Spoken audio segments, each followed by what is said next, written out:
Mental preparation নিয়ে এসেছি, কি বলবো। একদম, আর সেটা নিয়ে খানিকটা কথা তোমার সঙ্গে হয়ে হচ্ছে। নিশ্চয়ই, হোমওয়ার্ক না হলে করি না। এইটুকুই বলতে পারি যে ওই যে মেয়ের বিয়ে দিয়ে কাজটি শুরু হলো, তখন কিন্তু জার্নিটা ছিল না, জার্নিটা শুরু হলো তার অনেক পরে।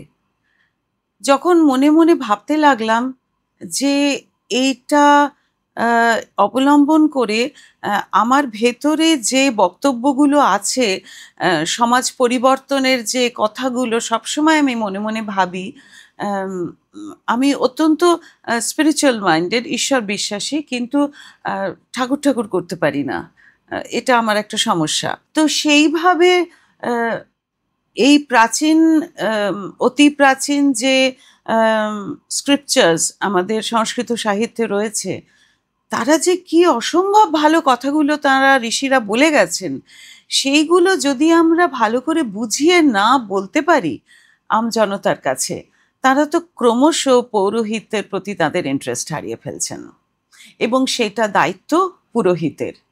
এই মার্গদর্শন কিন্তু গৌরীদি করে দিয়েছিলেন, তারপরের কাজটা সম্পূর্ণ আমার নিজের হাতে বানানো।